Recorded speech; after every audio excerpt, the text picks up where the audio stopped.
ऑट्रा business park, Oros फाटा, Mumbai Goa highway touch, mall, retail wholesale market, commercial residential अशा एकूण 9 विंगचा भव्य प्रकल्प, 260 दुकानगाळे आणि 56 सदनिकांचे भव्य व्यापारी संकुल, 120 स्क्वेअर फूट पासून 3000 स्क्वेअर फूट पर्यंत गाळे भाड्यानं आणि विकत मिळतील। मर्यादित काळासाठी ऑफर, 10,50,000 पासून व्यापारी गाळे, सदनिका उपलब्ध, नियम आणि अटी लागू। संपर्क 8530 33 34 11।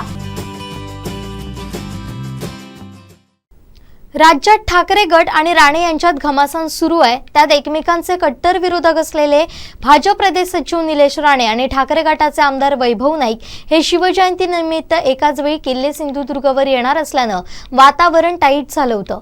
पोलिसांनी कडक पोलीस बंदोबस्त तैनात केला होता। मात्र निलेश राणेंनी कार्यकर्त्यांसमवेत शिवराजेश्वर मंदिरात जाऊन पूजा करत माघारी फिरल्यानं पोलिसांनी सुटकेचा निश्वास सोडला। शिवजयंतीनिमित्त ठाकरे गटाकडून आणि भाजपकडून किल्ले सिंधुदुर्गवर शिवजयंती साजरी करण्यात आली। दोन्ही पक्षांनी यापूर्वी आपले शिवजयंतीचे कार्यक्रम जाहीर केले होते। ठाकरे गटाचे आमदार वैभव नाईक आणि भाजपचे प्रदेश सचिव माजी खासदार निलेश राणे हे कार्यक्रमाला उपस्थित राहणार होते। राज्यात ठाकरे गट आणि राणे यांच्यातील वैर सर्वश्रुत आहे। त्यात निलेश राणे, वैभव नाईक एकाच मंदिरात आमने-सामने येणार असल्यानं सुरक्षा यंत्रणा अलर्ट झाली होती। बंदर जेटीसह किल्ले सिंधुदुर्गवर कडेकोट पोलीस बंदोबस्त तैनात करण्यात आला होता।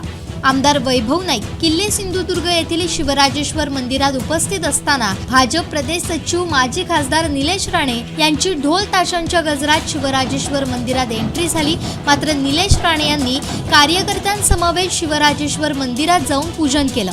मंदिरात पत्रकारांशी संवाद साधल्यानंतर निलेश राणे माघारी परतले। मात्र दोन्ही नेते एकाच वेळी येणार असल्यानं पोलिसांची दमछाक झाली होती।